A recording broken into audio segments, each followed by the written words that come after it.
views and opinions expressed on the Big Llama Show are those of the host and guest. They do not reflect that of our sponsors, advertisers, or employers. Enjoy the show.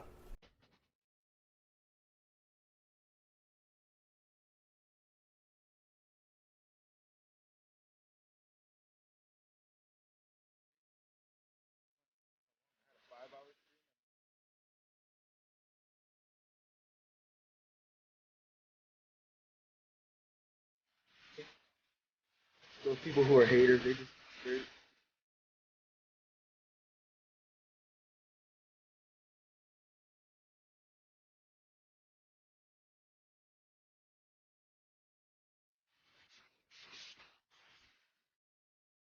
Hey everybody, welcome to the Big Llama Show. I'm the Big Llama. Welcome to another live Sunday night. And the Big Llama Show, as you saw from the intro, is not done by me, but by also Blackout AD. Blackout, welcome to the show. what's up, brother? Man, the production value went up on the show, or what? I told you, week to week, we go up and we get better. And yeah, man, it wasn't official, but like now you are part of the intro.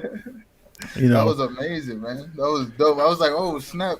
The countdown threw me off. I was like, man, this guy, because he told me he was like, I got a new intro. You're gonna get your mind blown. Consider it blown, man. Dope intro. no, listen, like I said, it's the official like. That's the intro, so I can't do this show solo. So if ever I put this intro up and you're not sitting there on the screen next to me, people are going to wonder. They're going to say, what the hell's going on? Hell yeah, bro. How you doing this week? Man, I'm good. Let's do this. Let's get to the chats because the chats are live. Chat is popping right now, bro. Let's see. We got Greg Olivo. Let's go, Big Llama Show. You good? And hashtag blackout. Yes. And we got Jay Soto, hashtag blackout. Let's get it. Let's effing get it. Let's effing get it. All right, I love it. Got Gabe, hashtag blackout. All right. And we got Jay Soto, hashtag blackout. Bing bong. That's that Knicks reference. Oh, my. Oh, we're going to have to talk about that. Gabe's on here talking about AD, the GOAT. All right. Look, I love this, man. Got the big homie, hashtag Lamination, hashtag blackout. All right. We got Baldemar Garcia. Let's get it. Let's go. I'm loving this. Gabe's here. That boy gonna learn today. Gonna learn today. We got Miss Dysfunction. Welcome. Hashtag blackout, hashtag Lamination. Let's go. Yep. I love this. Let's see. Big homie, fire new intro. I see you. All right. Got to give love to that. Let's see. Valdemar Garcia, you already know catching it live. All right. Yep. Appreciate you. For sure. And we got Gabe talking about the new intro. The new intro, though, fire. Yep. I'm loving that, guys. And Valdemar Garcia, yes, sir. Or yes, sir, right? Had to put the slang in there, man. Had to put it in there. Oh, so AD, man, what's your week been like, man? What you been up to this week, man? A lot of work, a lot of streaming, but I feel like every time I come on every week, I'm like, man, I had the best stream. But legitimately, this week I had one of the best streams so far, where I had like 148 views just playing Warzone. It was like a 5-hour stream. It was like consistent viewership of like 3 to 4 viewers at a time. So we're growing on Twitch, man. Just another week. We got a game called Back for Blood that we're gonna probably start streaming here probably tonight when some of the homies get off of work, and throughout the rest of the Llama-ween, excuse me, I forgot where right. I'm at. I forgot the platform I'm on.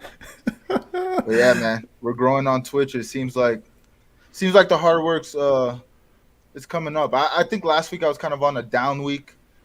I didn't feel like I had a good pod last week here, and then like throughout the content wasn't that good. But then this week it felt like it was picking up. So we're just growing, man. Well, listen, episode 20 was last week, right? Yep. And I did the numbers. I did some crunching, and I looked at everything. And yeah, that was one of our most listened to podcasts on our podcast through Apple Music. Oh, word. So I think it had 18 to 20 views or 20 listens, which again, it seems like small numbers, but you have to understand, we're growing. And so every week the chart keeps going up and up, which is great. But yeah, episode 20, which we didn't promo a lot to people on part. I mean, other than our normal social media stuff, Yeah. happened to be a pretty good one. And the way I know it's working is I caught little Llama while he was playing games, had it in the background, listening to. Yeah, he's like, yo, check out the podcast I'm listening to. And sure, and he was sitting there listening to it and laughing and playing, and I'm like, okay, we might be onto something. Hey, shout out Lil Llama. That's dope. Oh yeah, Splitgate. Yeah, Splitgate's another game where we're playing. I mean, we're like I said before, we're just trying to we're doing the same thing you're doing. We're filling out our content, seeing what works for us. I mean, we're all super into COD, but you could tell some of us want to play different games. So everybody in the group has a suggestion for a game. We kind of just go with it, and if we can all play, we can all play it. And it helps that now games are cross-play and they're free, so it's we can all just get it. We don't have to worry about money. We could just all hop in with the boys and continue growing on Twitch. I was telling I don't think I was really telling him, but I was joking around, telling Gabe, because he's been playing a lot with us on stream, and I'm like, man, you're one of the chat's favorite, man. You're one of the chat's favorite, because he got some friends that come into the chat and just talk about him, and I'm like, man, we're, even though I'm the only one streaming, I'm the only one that's the faces on the camera. It seems like everybody who's coming through my chat notices who I'm playing with, and you're starting to see the little characters build through with my friends, so it's dope, man.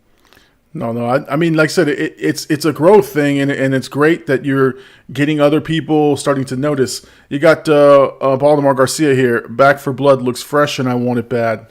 Yeah, that game does look dope, man. Yeah, I mean, I think Miss Dysfunction was playing it, right? The other day when I was checking it out. It looked great. It looked clean. It looked nice. I just, like I said, I really can't play those types of games, but I just thought it was fun. It looked like a lot of fun. So, yeah. No, that's awesome. So the numbers are going to keep growing. One thing I have to say is, I mean, I just can't believe the growth since we changed the format, right? Yeah. We're at 222 subscribers. I mean, the fact we've gotten to this, this number we got here fast. Yeah. Compared to the first 15 weeks or so. I mean, it's grown a lot. I mean, this is 20 something subscribers from last week. Yeah. And the week before it was 15 to 20, so I like this steady growth. I mean, it means we're doing something right. So thank you to everybody who's subscribing. If you're listening or watching, I'm trying to get more information about the Big Llama Show, you've come to the right place. But this is a fun time for us to break down some of the stuff we've done this week and talk about the channel, talk about the content, so on and so forth. So just awesome stuff. I will say this, and we talked about this last week. Actually, let's, before we get to anything else, I happen to, and I hate to say this, but I keep trying to listen into our podcast. Yeah. And I just happened to turn it on, and I was shocked at how good it's sounding in terms of us voice clarity, production value, the whole nine, because I keep comparing it to other podcasts. And I keep saying, okay, I keep listening for, okay, there's a clean sound, or they emphasize this, or they do that. And even though it's a live show and a lot of it is interaction with the, you really don't miss anything if you catch it on the podcast. I mean, it's just been a lot of fun.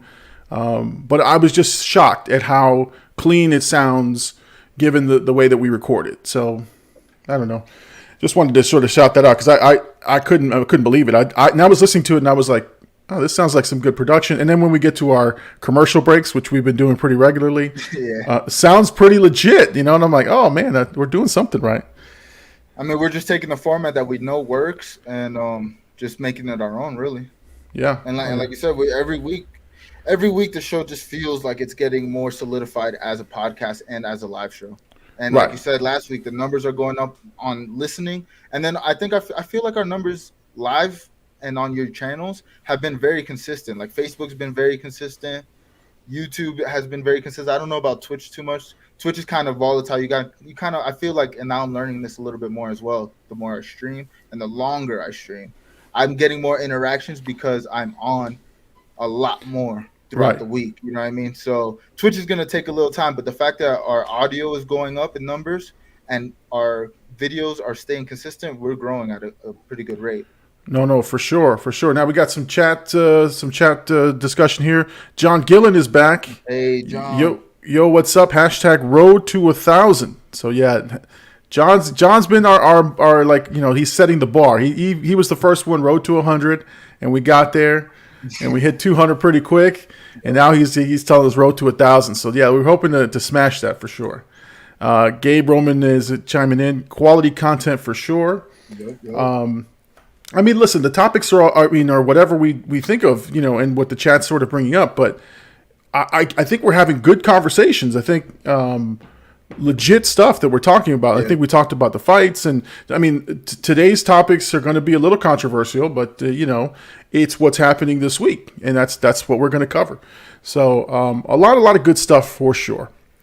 One thing I will say, and I think we talked about this last week, sort of the hatred, right? The hatred that comes with popularity. Now, the Exorcist video is still chugging along amazingly. It's up to 2,000 views, and they just keep commenting. Like there's the nonstop comments are coming, and I'm constantly trying to interact and say thank you and reply, and it's been a lot of work, but. Somebody accused me of something, which I want to address on the channel, and it's not a llama rant necessarily. Okay. Somebody. We love llama rants. Here. Right. I mean, I don't want to come on here angry all the time, but somebody had said, how come? And this, I mean, I think they weren't trying to accuse me, but I took it as you're attacking me a little bit. How come reviewers or reactions like your channel all say the same things? Do you guys watch other reactions and then do your reactions? And so to me, I was kind of like, come on, man. Like I get what he was saying. Like we do say some of the same things, or we cut some of the same cuts. And the reason we do that, and I explained it on my post to the guy, is that after I do the review, after I watch the movie and I've got all this content for whatever 2 hours that I'm talking, I'll look to the couple of other ones and see, okay, what splices or what scenes are they putting on that clearly they didn't get a copyright strike. And so there's some similarity there. And yeah, for time to time, you will say something that somebody else says. Like for example, there was in the Exorcist video, there's a hole or something that someone puts their hand in. I'm like, that's stupid. Why would you put your hand in a hole? I think 10 out of 10 reactors said the same exact thing. Yeah. And so, no, I just, not to say that I take that stuff personal. I just like, it's sort of like, I try my best to be as original as possible. One of the things I'm doing, unfortunately, in there is dancing in my stupid videos. But it's fun. It's just a lot of fun, and it's when the moment strikes, and it's just become a fun thing to do. I was gonna make fun of you because I was like, you had the first dancing, the saxophone bit, and then the next video you're dancing. I'm like, oh, he's gonna roll with this now. He's gonna roll with this dancing stuff. It's fun. It's a lot of fun. I mean, we'll talk about the video in a second, but no, it's just, you know what it is? It's honestly, it's 2 hours of me sitting there staring at a screen, and you go a little nutty sometimes, and you're like. I need to entertain myself. I'm sitting here staring at this screen trying to think of some things to say, and I'm watching the movie, and I'm interacting, but it's like you lose yourself a little bit. You're like, let me do a little dance or something. Let me tell you, streaming is the same way. And when I'm just playing, obviously with my friends, it's cool because we can like bounce off conversations with each other. But when I'm by myself, I say the most random. Even with my friends, I say some dumb stuff. Today, I had to erase one of my videos because I don't know why. I just blurted something out, and I was like, wait, no, I gotta erase that. That can't be here for when I get famous, because they're gonna pull that clip for sure. That's your clip right there. That's your. I know it. That's your Twitter cancellation right there. That's what you're gonna get. Remember when Blackout AD said this? Give me some outlandish stuff out of context. the once prominent 10 million subscriber Twitch streamer is in hot water today. No, but I do gotta say with when you're reviewing video, I mean like movies specifically, you gotta think like there's not much, especially a movie that old. And with your comments, I think you hit like a cult following, like a cult movie. So like you're gonna get comments regardless because people love that movie. But as far as your takes, it's kind of hard to come up with new takes for a movie that's been out 30 plus years. You know what I mean, or however long it's been out. Right. The good thing is I haven't run into a movie so far that I haven't liked. Yeah.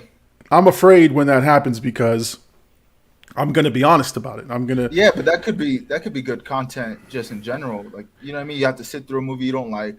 You're going to give that's probably when you're going to have fresher takes because most people that review are either going to like it and say certain things, or if they don't like it, then that's when they kind of go off the rail with whatever. So that could give you good content when you do find a movie that you don't like.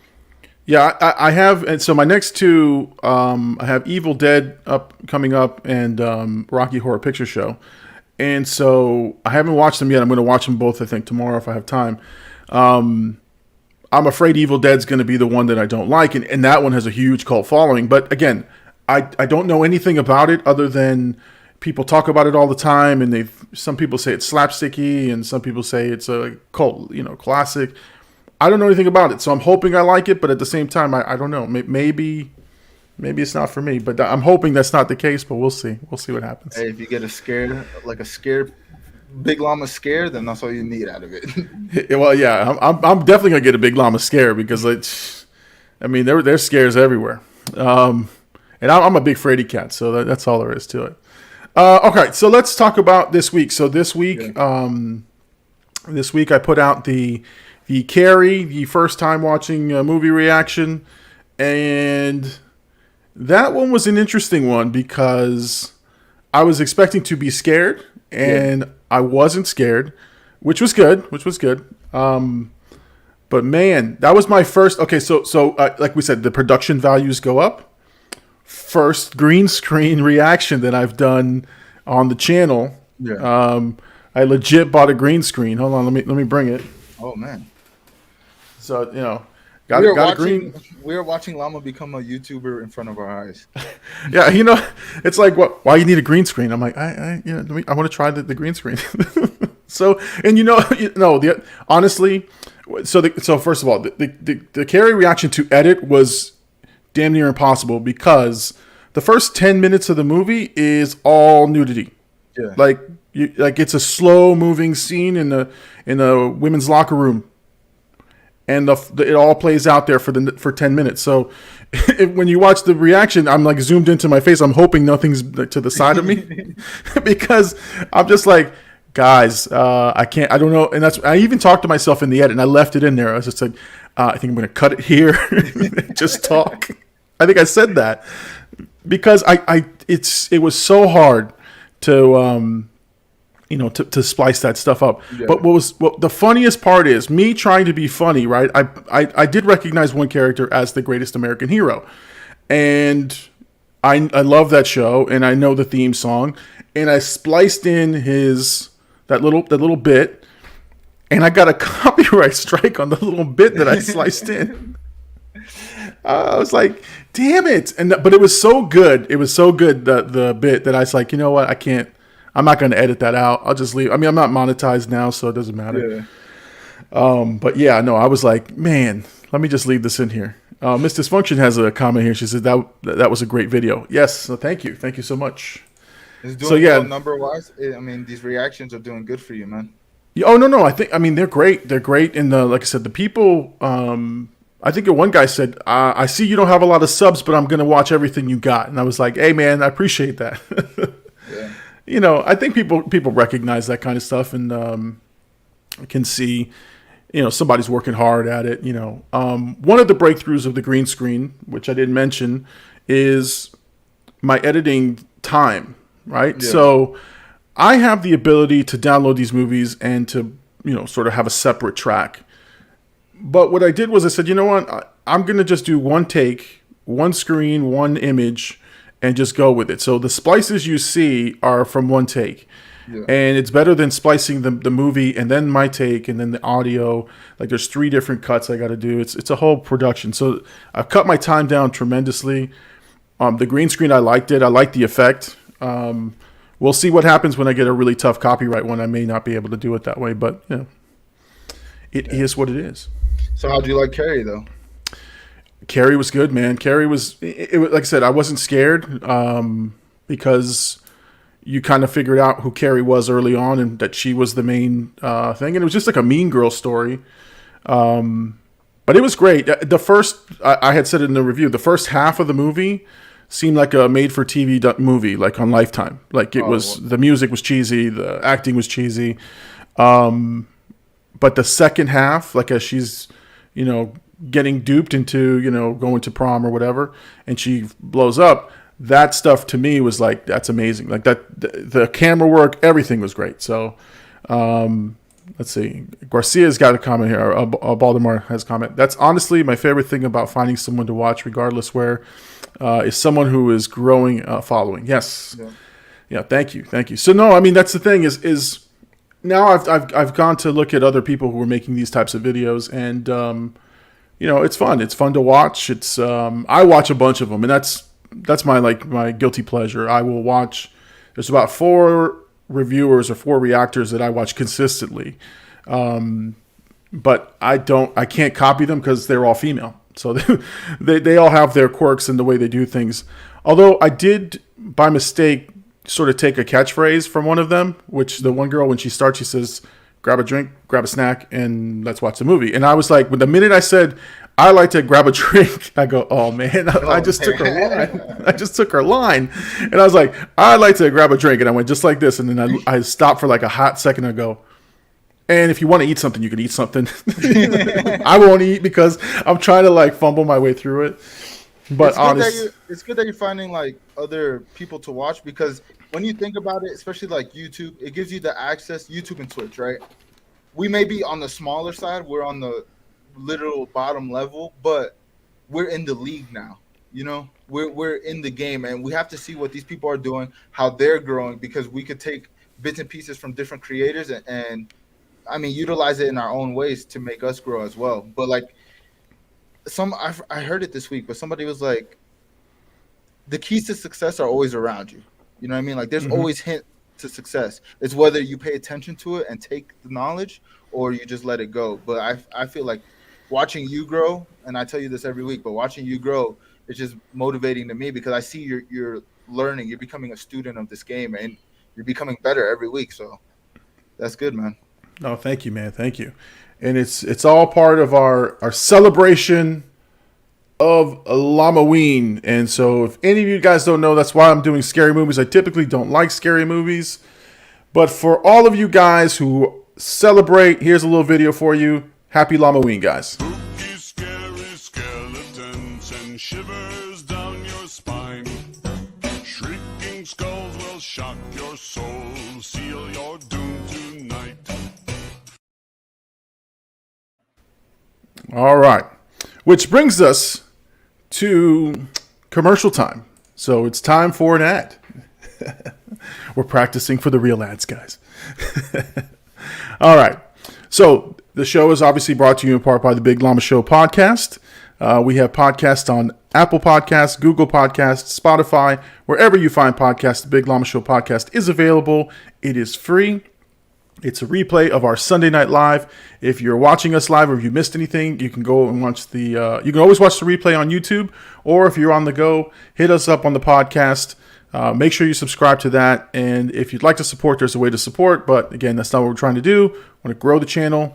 And what I have found is that the podcasts are very entertaining, very fun, high quality, and always a fun time. So make sure you check those out. Let your friends know about the Big Llama Show podcast. Find them wherever you find podcasts. And if you missed the live show, definitely hit the next day, because he puts the podcast literally right after the show ends. So that's right.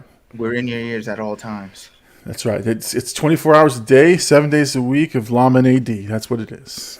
Yes, all right, man. So again, the chat was bumping, man. Everything was great. There's some topics this week. We've got some things to talk about. Let's see. What do you want to start? What do you want to start with? Do you want to talk about? Let's talk about the Eternals because we talked about them. Eternals.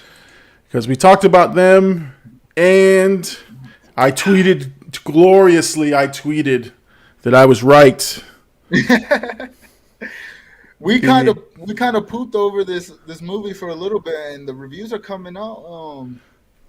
They're coming out good for the movie, but I'm getting a lot of this is not a typical Marvel movie.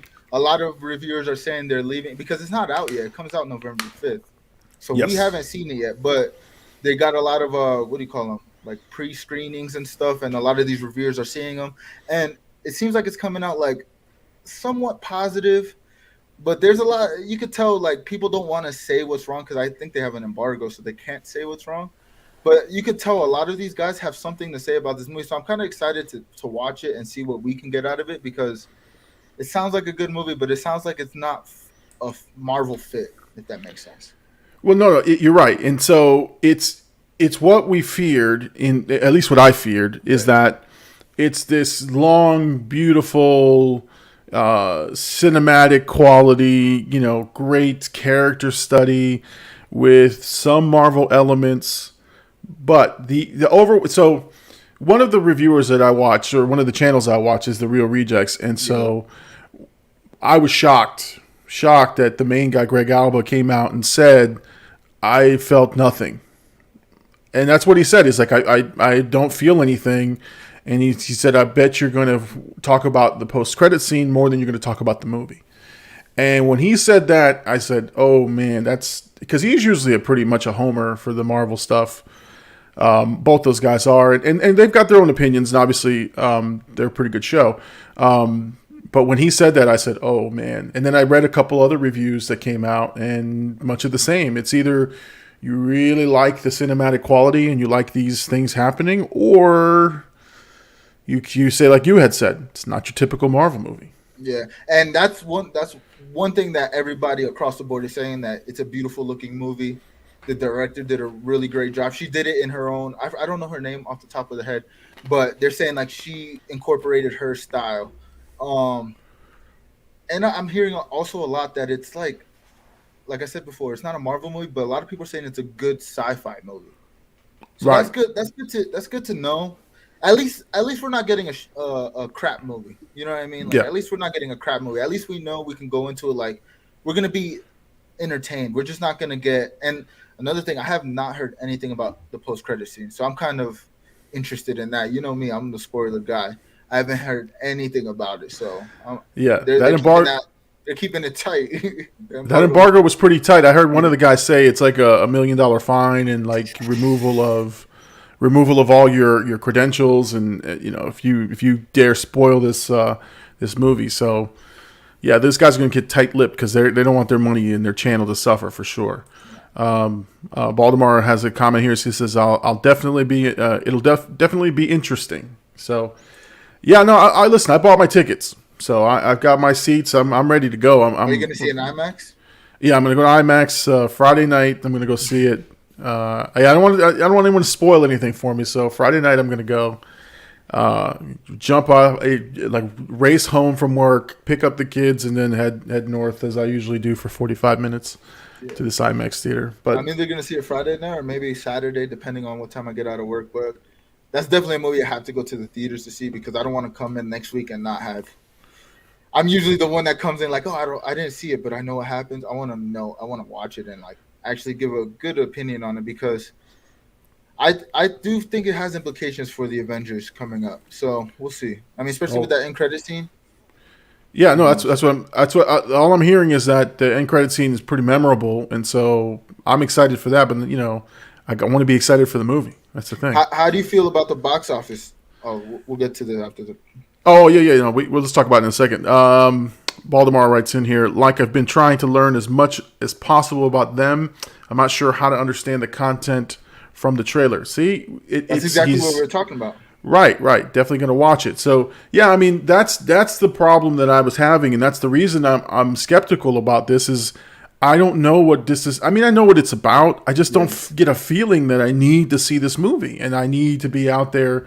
But it's Marvel, and there's a cool post credit. Part of the show is that we keep up on some pulp culture, and so I got to do it. I got to watch it. But like I said, I'm not that eager to Again, it's a lot for me to go to the movies and take the kids and everything, and I love going, but like I want to be excited about going. Like Spider-Man 3, the No Way Home. Yeah. We've already got a plan. We're looking at ticket sale dates like that. I'm excited to go see. We're rewatching the Sam Raimi Spider-Man series. Like we're getting ready for that last one. But yeah, this one I'm just kind of like, I'm going, but I don't know if should be excited. I hope I leave that theater like gushing. Oh my God, it's the best movie I've ever seen. I'll come in here on Sunday and I'll just eat crow. Yeah, we're definitely that's gonna be an interesting talk when we see it. But I think the box office, I think it's gonna do huge in the box office because the next movie we'll talk about. But it seems like trajectory of movies, and it's not gonna be on anything, right? I don't think they're releasing it on anything, obviously. No, it's solo. So yeah, I think the box office, we're gonna definitely see another Eternals. Yeah. Oh no. I think the Eternals. Was it the early ticket sales gross is high, like it's up there. So people have bought their tickets early, like me. It's expected to do well. I don't think there's any competition for that movie in the theater at the time. So it should do rather well. And again, it's going to do well over the course of the Thanksgiving break. Yeah. Because I think, again, it comes out the 5th. You've got 2 weekends, and then the Thanksgiving break. People are going to go see the movie if they haven't seen it already, or repeat.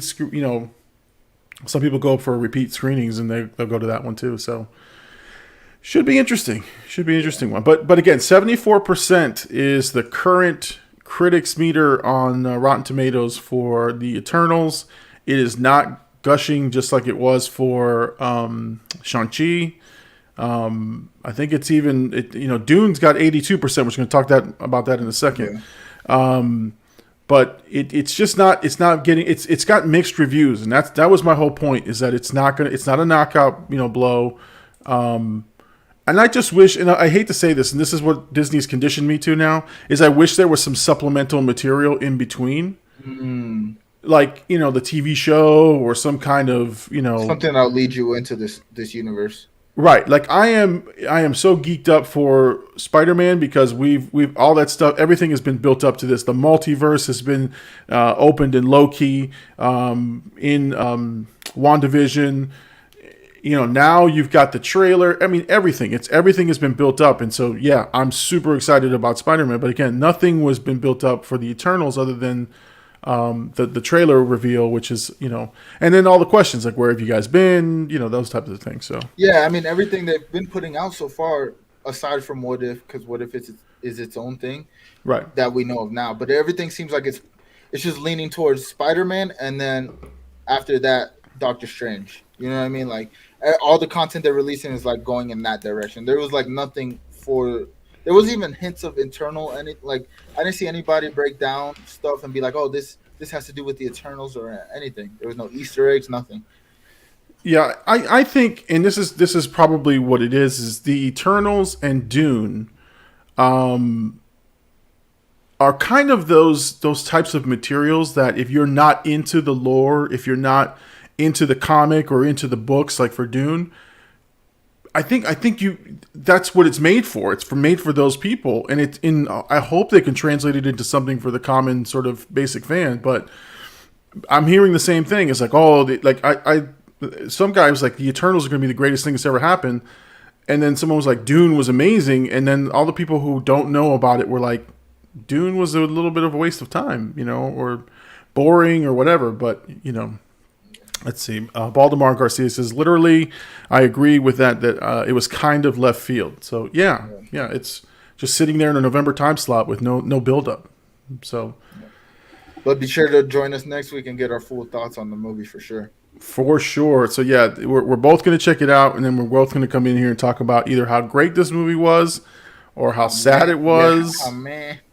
And then we'll probably just jump right into the post-credit scene. So... I think that's what we did for for Venom. I think we talked about Venom for like 5 minutes, and we broke down the post-credit scene for 20. Hey, that's what happens when you get us accustomed to just good post-credit scenes. The post-credit scenes are moving the stories forward, and that's what this one seems like it's gonna do. And like you said earlier, more people are talking about the post-credit scene than really the movie itself. So. Yeah.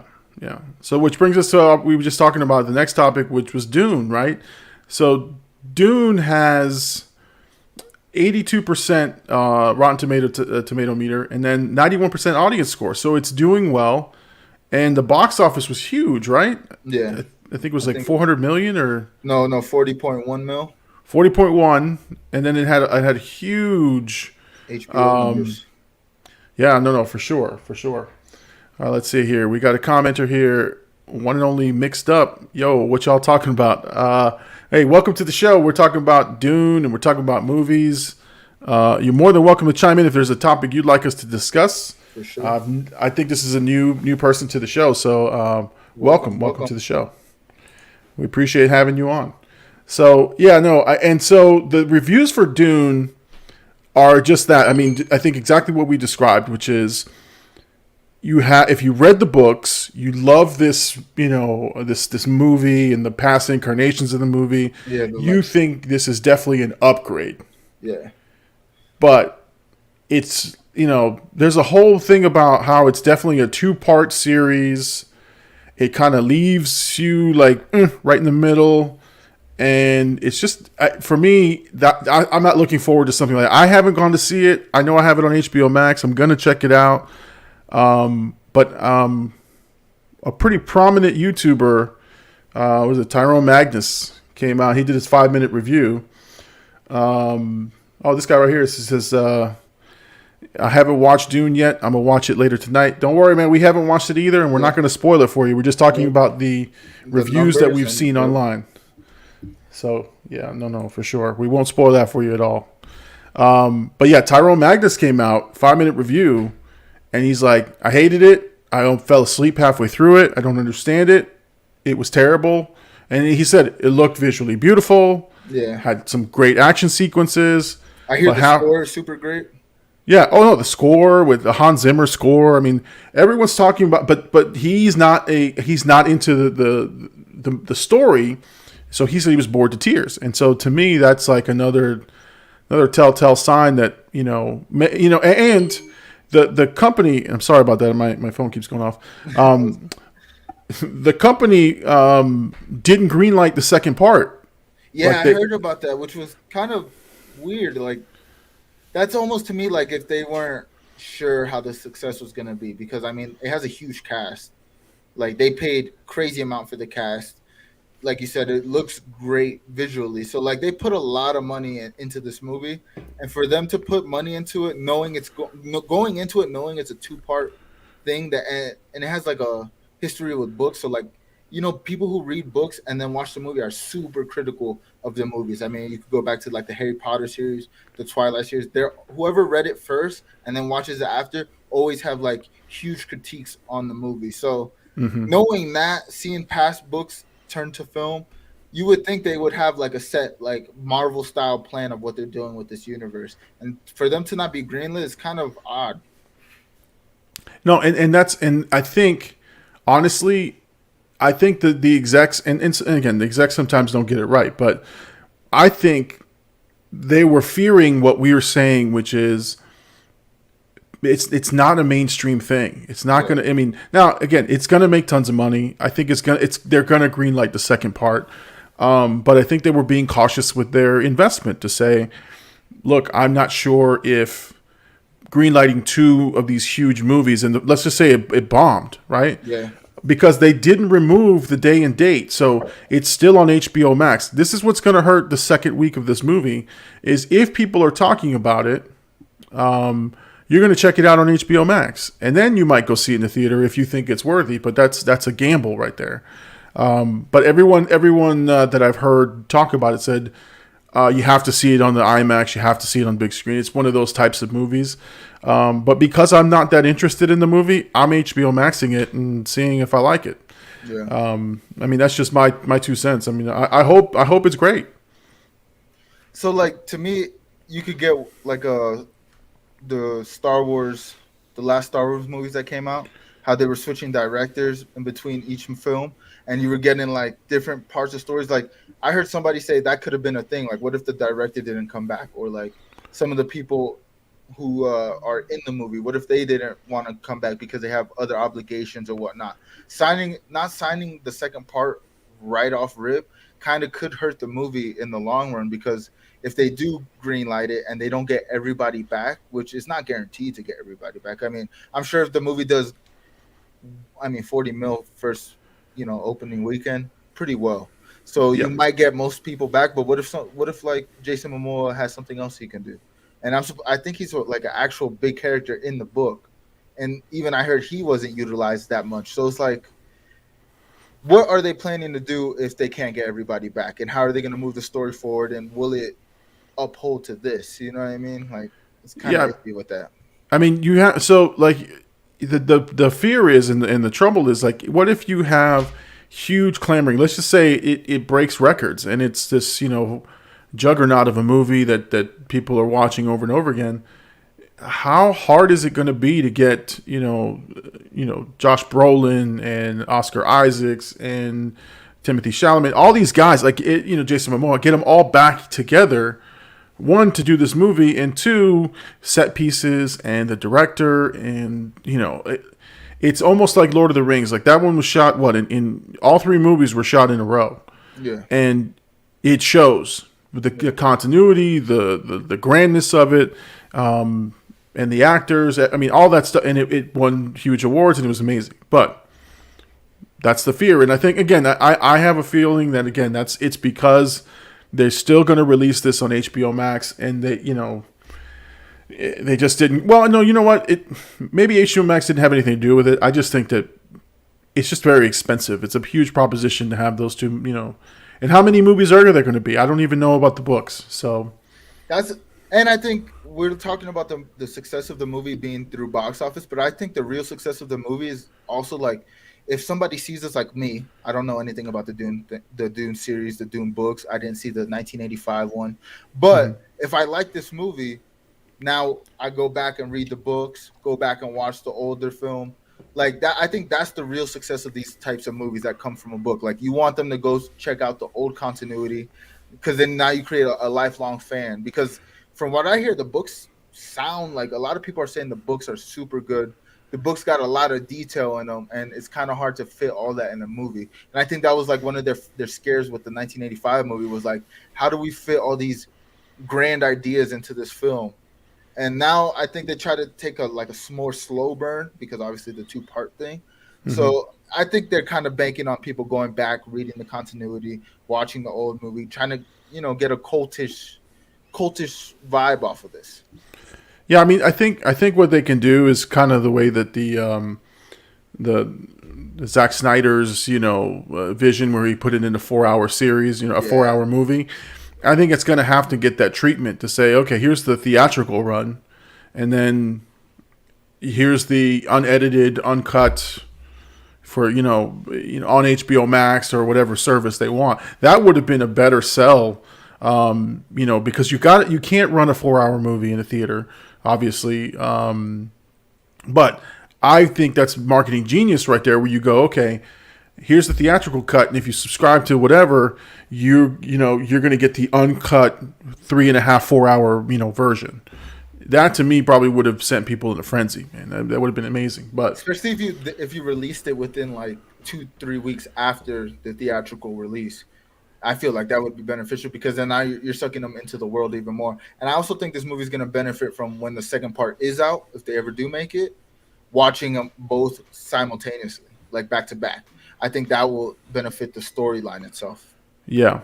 And so, like I said, I'm going to check it out. I'm hoping that it's, I heard it's like I don't think it's meant to be, but I think it's like a commentary on politics and the world, and sort of, doing that comparison, right? War of the classes and that type of thing, which is great. It's great. But when you're marketing it as an action movie spectacle, you don't want let's talk about politics and more talk about let's fight each other and let's blow up things, right? Again, that's my simple llama brain breaking it down. Like, that's how I'm looking at this movie. Is I want to watch. Like, again, the trailer showed me this ginormous monster the size of the screen about to engulf this guy. That's what I want to see the whole time. I want to see giant monsters. I want to see people killing each other. I want to see spaceships. I want to see all that stuff. So, interesting to say the least. All right, it's another 20 minutes. So you know what that means. It's time. Llama commercials. It's time for another Llama commercial brought to you by the merch store. The merch store is open and ready for business, and want to feature some of the high quality Llama merch items here. You've got the official Big Llama Show apparel. You've got the t-shirt and hoodie available in many colors, and you've got the Peruvian special, the red and white Llama Nation shirt. Available in different colors, but if you want to represent the Peruvian flag colors as the llamas come from, get the special Peruvian edition Llama Nation shirt, and you also have the Llama Nation hoodie. All those available right now at the merch store. And the reason we're featuring the merch store again is not for profits, because trust me, making $1 or $2 off of a shirt or a hoodie is not going to net the benefits you guys think it is. It's really just to get the name out there, and if you like the show and want to support, we'd love for you guys to get a piece of the merch. So the merch store is open and available, and that is that's our sponsorship this week, the merch store. It's our sponsorship every week, but We're our own sponsors. You know what I was thinking too? I was kind of thinking about what if we are approached, right? Because I listen, I had put it on a tweet. Okay. I want 10K subscribers. Yep. I want the blue check mark on Twitter. Uh-huh. I want it all. I want these things. But I was thinking about something. I really was thinking about it. I said, what if we're approached by a company? What if we're approached by a company and it's a product we don't like, or we don't want to sell? Should we do it? I mean, I don't think so, man. I think with when it comes to these products, especially like advertisers, the people who watch us, I mean, we're very small at this point, but you see every week we're growing. They F with us. You know what I mean? I don't want to curse because, we keep it clean here. PG-13. Yeah, but they mess with us. You know what I mean? They're going to fall in love with our personalities as, our dynamic together. And if we try to sell them something or advertise something that we don't really stand by, I think it's going to hurt their trust in us, you know what I mean, as entertainers. And then when we have something we do believe in, they're going to be a little less hesitant to support what we believe in, because we gave them something we didn't really necessarily believe in. I think it also has to benefit the audience that we have here as well. You know what I mean? No, for sure. Now, Gabe says here, we want Blackout merch too. Cough, cough, AD. Hey, man, we're working on it, man. We're working on it. Listen, we're trying to build something with Blackout that's gonna last my lifetime, maybe my kids' lifetime. I see a bigger picture with this. So I know, last year, I think this is a good topic to even bring up, because we're talking about doing a Llama Blackout collab for your site. And I felt bad because you asked me about it today, and I was like, we don't have it yet, but I know the hands it's in, it's gonna be something good. You know what I mean? It's worth the wait. But with the Blackout stuff, I'm learning more now. Yeah, I could drop merch, right? I could put out the site. We could run it with the little money that I have saved up for it, but the money's gonna run out. I'm not gonna be able to have it open the way I want. And also, as an entertainer, as a broadcaster, I'm growing myself. You know what I mean? So I'm growing as a personality, and I kind of want to launch it when I have also the media side at a certain level, because trust me and the big homie, me and Hercules, Hen Dog, the people who've been working on this for the past year, we seen the bubbly. I mean, till this day, he said something, but every day somebody's like, hey, where's the Blackout stuff? I want to support, I want to do this. And I see it. And I love that people are hitting me about it, but I also think it's beneficial that people want it, because when it does come, they're 110% guaranteed to support. And I think with our first drop, I want to see what we can do with the backing of the Twitch channel with this show growing. I want to see how well the work that I put in, I guess, would be the best way to put it. You know what I mean? No, you're absolutely right. And I get what you're saying is you gotta, sometimes, like, for example, your plan versus my plan could be vastly different, and that's okay, because we are our own entities. We have our own sort of mind frame of what we want to do with these channels. And so as creators, we each have our own plan. So that's the great thing about the show and the way it brings us together, and the people that we know together, is that, yeah, we're vastly different in our style, our content, and what we do. And we come together on a Sunday and we break it all down. But yeah, like for me, it's more about having someone who wants to support accessible to something that says Llama Nation. But I'm not as invested in the style of it and the impact as you are, which is fine, which is totally fine. But again, that's the great dynamic between us, is that we do have varying opinions on a lot of things. And so that's why it's great. So yeah, no, Blackout merch, when it's available, I'm going to be rocking it, even though I got my bootleg copy here. But you see, like, even to me, right, I feel like Blackout, how do I say this? I've been building this for years, literally since I was 12 years old, 13, 14, 15, like literal years. It's evolved. I've dropped merch the same way I did it off Teespring back in the day. You know what I mean? And I even bring this example with the Organized Disaster podcast. Like, that's coming, but I want to do it. I've already dropped it 2 different times. You know what I mean? And the same with the merch. I dropped it 1 other time, and they weren't successful. They weren't how I thought. I wasn't. Even now, I'm way smarter when it comes to content, when it comes to just being a personality. Like, I've grown a lot, and there's more things. Like, the plan I have has become a lot bigger, and I look at it like, I don't want to keep dropping something and it flop. Like, how many times am I going to bring that brand Organized Disaster out before people stop checking for it? You know what I mean? So, like, to me, it's like, maybe I have everything planned in, like, perfectly, and obviously things aren't going to be as perfect as I see them. But if I have things a little bit more cohesive when I drop it, and I can use it with like more longevity, then it will have a longer impact. The same with Blackout. Like, I've dropped it before, nobody supported. You know what I mean? But within those years, I mean, the amount of hashtag Blackouts, the people I bring on, even Gabe. Like, Gabe's my younger cousin, and I remember a couple years ago when I was back in PSO before I moved to Denver, and I was building my PC and like streaming. I was telling him, I was like, "Yo, you play a lot of games. Like, let's do something." And he told me, he's like, "I don't really see that for myself, you know." And I understand that, but him playing with us recently, he's hitting me up. Like, today, he hit me up. Yesterday, he hit me up like, "Yo, you streaming? You gaming? Let's get on." And to me, that feels a little bit better. Like, the impact that Blackout's having, like, it's making people believers. You know what I mean? Like, even when we launched the site and we had 2 weeks to prepare, we literally did all our marketing, pictures, all that just for 2 weeks. And we sold like $110 worth of stuff. I mean, we sold it to like 2 close people to us. But the fact that at 6 a.m., $110 went out and like our merch got bought for that, I'm like, man, like, we're thinking too small when it comes to this. Like, oh yeah, we're building something that has real impact. People know what Blackout is, and it might not be, you know what I mean, it's not on their time.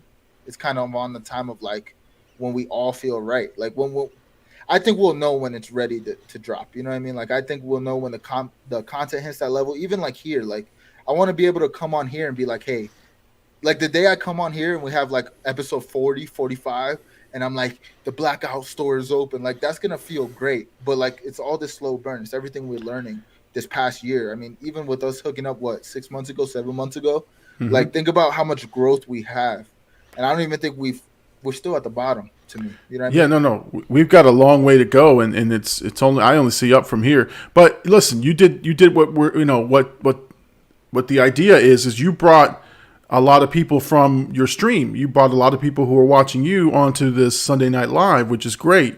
Big Homie's got a comment here. He says, as the creator for merch, I want everyone to be able to benefit us and the consumer. Okay. Yeah, Big Homie, the creative director of Blackout, by the way. Okay. So Big Homie, shout out to you, man. And then Gabe hit us up and he says, hey, man, we got to do a chat Q&A. Oh, man. And I wrote back, I fired back, hey, hit us up and we'll answer all questions. Yep, whatever you want. We are definitely open to that for sure. But no, and see, I this is why I like doing this, is because, again, just two varying opinions on it, and but I do, like I said, I measure success differently than what you will, and that's perfectly understandable. We have two different types of channels and streams, and we're both growing in each of our respective areas. So I'm very happy about that, and like I said, the one thing that I can hang my hat on is that it gets better every single week.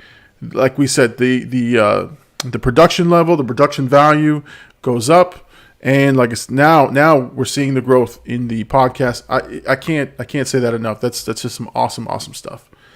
All right, let's talk about something that's in the news cycle. First, we're going to talk about this topic here, and we're not that well familiar with the topic, so we'll preface this thing by simply saying it's just a topic everyone's talking about. Seems to be on everybody's radar, and it's the on-set accident that happened with Alec Baldwin, where he shot, I think it was the production associate producer or something, I think Helena Hutchins, and then the director, who was the guy on the right.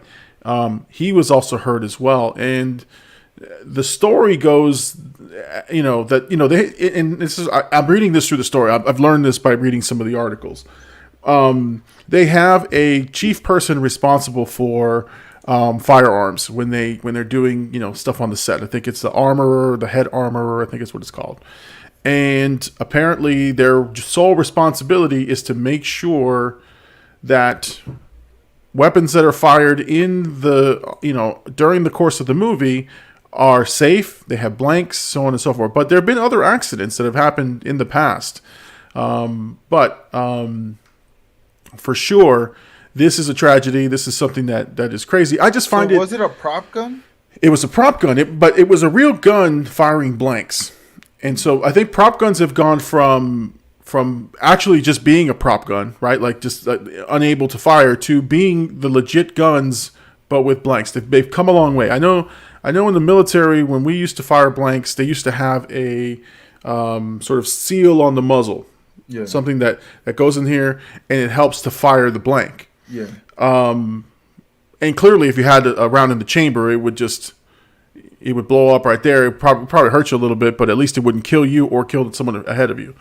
I just find it fascinating, just the chain of custody, like where the gun went and how it got to Alec Baldwin and how it had a live round. And what I've read is these guys were firing these guns for target practice in between shooting days. Yeah. So the main armor person was allowing these guns to go out for target practice. Didn't clear it. There was one live round that was in the chamber. Fired it, and it hit, unfortunately, this lady, Miss Hutchins, and it also hit the director, causing the accident. So, but how? Like, did it ricochet off of something? Did it? I don't know. I don't know how it hit both of them. It was one round that was fired. I think she was in the line of fire when he fired it. And I think they might have ricocheted and hit the director, who might have. Yeah, I think they would have been in close proximity to each other. Like maybe it sounds like maybe they were like doing a take or something. Like, and he was pointing maybe in the direction of the crowd or something. And that's kind of wild that they let the same prop, like the guns for the movie, go out for target practice, because that seems like that's. Well, I mean, like that's a recipe for disaster. Yeah, I mean, one bullet. It's literally a one bullet mistake. Somebody's job was to clear that, and they just missed one bullet. And I mean, you got a death and a hurt person. So it's like, yeah, and it stops production for sure, obviously. Yeah. And then I'm legal matters that it probably brings. Well, Alec Baldwin, who they've now pictured him, I think he's now in this picture. He was making a phone call, and then there's another picture of him slumped over, just crying about the situation. I mean, the poor guy has killed somebody. This man caught a body. Right, and he didn't mean to. And I mean, the implication. Now, I think from a legal standpoint, he's probably okay. Yeah. But now the story will start to get really thick with who had the gun, why was the gun there, who didn't check it. A lot of fingers are going to get pointed. Was it planned? You know what I mean? Did somebody do that on purpose? Did somebody plan it out? And was he aware? You know, you could start to speculate a number of things, but you know, the sad thing is that this is not the first time that it's happened. Yeah. You had, you know, Brandon Lee famously died on set as a result of a gun accident as well. There have been other deaths in Hollywood movies on set, mostly stunt guys and stuntmen and women who have done, you know, craziness for the sake of the movie. But you know, something like this just brings back the memories of this guy here, and it's like, you know, it's tragic, and it shouldn't be happening, but you know, it does happen. And I wanted to bring that up only because, like I said, it's in the news cycle. I was just genuinely interested in, so like for me, former military, knowing how, you know, the checks and balances are. I will say this: I did witness a misfire, a live round misfire, you know, during an operation that was in Key West. We were patrolling the streets, and we were supposed to turn in our live ammo. And in us cleaning, one of the guys, I wasn't that close, but one of the guys, you know, had a live round that he didn't clear his chamber, and it went off and it almost hit an officer. But I mean, the hellstorm that rained down on this guy for not doing the proper checks and balances. Our supply guy got in trouble. I mean, it was a whole big thing. But I feel like Alec Baldwin's clear with the legal side, but the person who's taking care of the guns or the caretaker of the guns, I think they're the ones that's like you said, the hellfire that's gonna drop on them, because I mean, you had one job. You know what I mean? You had one job: take care of the guns, make sure. And I mean, it's kind of easy to just say that, you know what I mean? You don't know what's going on set of a movie, on set of a production, but still, it's like, it's just a tragic event. But you know what's funny? Not funny, but you know what's hilarious about this? You know what's funny about this? No, it's not.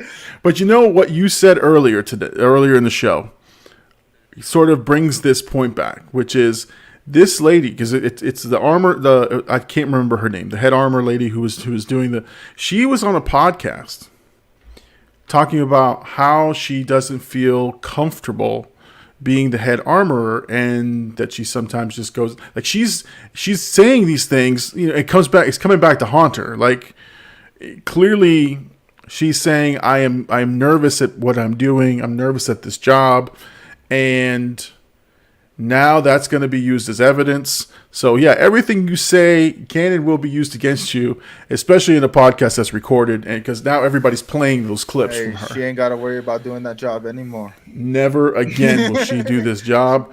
She may not even get to. I mean, I think she's gonna see some, at least manslaughter jail time or something. You think? Manslaughter at minimum. It just depends on like was their intent, right? Like, obviously it's an accident.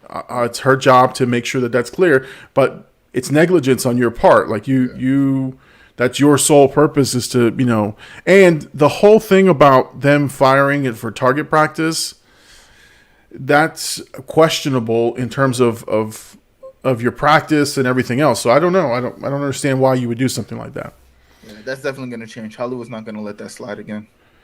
No, I mean, you know, maybe it's budget. You know what I mean? Why else would they do that? Budget reasons? I don't know. I mean, honestly, like everything else, you need to be certified, and you got to have, you know, have done X amount of hours to be the head, whatever. I know that's in the actors union and all that stuff. There's certain jobs and things that you have to have certification, experience, different things. But yeah, sometimes here's the thing. She was related to a guy who was, I think her father was a head armorer. And so maybe as a favor, they made her head armor. I don't know. You know, Little things like that start to sort of, you know, you start peeling the layers back. You start to see all the ugliness.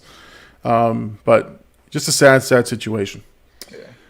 All right. Well, let's talk about I would say perhaps our main and last topic is the controversy with Netflix, which is the Netflix CEO there and Dave Chappelle. Let's preface this by saying this. And again, I will say this. because I'm not a man of controversy. You know that, AD. And if we were on a different show, we could talk about the honestly, specific opinions. But today, when you asked about the topic, I was kind of curious if you were gonna want to talk about it at all, or like maybe like just mention it, because like we've had controversial topics and we kind of just tiptoe around it. We don't really say much because I know, like you said, you don't want to make the show like about controversy. You want to make it about the topic itself. right. Well, and here's the thing, and the reason is that I don't want to thrust my opinion in terms of something like this, Yeah. or topics like for example, political opinions, opinions about things that are polarizing. Yeah. I want to talk about why we're there, and I want to talk about why it's an issue versus what's my opinion on it. What do you think? Yeah. And so that's why I was saying I'm trying to preface this by saying, look, I've heard the comments and the jokes. I watched a little bit of it. I haven't watched the special, but I did listen into the key points that people are complaining about. I've read about the Netflix sort of backlash and how Netflix first is in backing Dave Chappelle for these comments, and now they're not. So for me, the most fascinating thing, and I'm not getting into what he said and is it right or wrong. I think, like we had said before, somebody is clearly upset with what he said, and it does offend somebody. Yeah. And so the fact that it does that, I'm not gonna diminish those people's feelings and say, well, they're overreacting or whatever. No, what I'm saying is, it clearly has bothered some, and it's a large community, so it's not like an isolated incident thing that this is the first time he's ever said something. He's said controversial things before. I think the most fascinating thing is Netflix's sort of reaction to it, which is, we're going to back our performer, which you want them to do, but when you make comments the way that Dave Chappelle has made these comments, you got to be careful with that. Like, you're a publicly traded company. You've got stockholders. You've got shareholders. You've got producers, content creators. Yeah. You hire a lot of people. So are you going to alienate those people by supporting, something that's unpopular? And mind you, I will definitely say, a huge fan of Dave Chappelle. I've loved his comedy. I've loved his stuff. The one thing I love about Dave Chappelle is that he's brutally honest, and he's so smart in terms of genius with his comedy writing and his delivery, that you have to give him credit for that. You have to say, look, the guy definitely, he speaks what the people are thinking, and so on and so forth. Now, these new comments, I don't know. He pushes buttons on purpose. Yeah. I'm curious what your thoughts are on that. So for me, like you said, without getting into what the topic was, just the overall, watching Netflix back him kind of gives you a sense of one or two things. Like, they're backing him because he's Dave Chappelle. You know what I mean? He's warranted that kind of backing. Obviously, they paid him, what was it, like 40 mil or whatever crazy amount of money for these specials. So, like, they're going to back him. But if if I was a comedian, or even like we've had Bert on here, you know what I mean? Bert seems like the type of person that will tell you how it is. I don't know if he's had any controversial things, but I know he's the type of comic that could maybe say something and people aren't going to like it. Let's say he got a special with Netflix, right? Would Netflix back him? You know what I mean? Are they only backing him because it's Dave Chappelle? Or do they, stand by what he said or the content? You know what I mean? Like, I look at it as an upcoming content creator, and obviously earlier, like I said, I say some wild stuff, right? There's going to be things where, like, especially as my ascension as a broadcaster and as a personality, there's going to be things that are going to bother people. I already know it. All my friends, we joke about it. It's like, if anybody from Black Ops getting canceled, it's going to be me. Like, and I take that, like, I should be the one. Like, I'm not scared to get canceled especially if I, like, if I say something that I believe in, I'm not going to be afraid to get canceled. But I also think, like, the backlash is kind of just unwarranted. Like, a walkout because of what somebody said. Like, we can have conversations about what you don't like about it. What maybe, they're saying his comments are transphobic. Like, if that's the point you're trying to make, then educate the world on it. But don't try to cancel the guy or, try to cancel Netflix, which you're not going to cancel Netflix. You know what I mean? In a month, nobody's going to care about this. Let's be real. The people who walked out nobody's really gonna care after a while, because eventually you're gonna need your job back. You know what I mean? You're gonna go back in.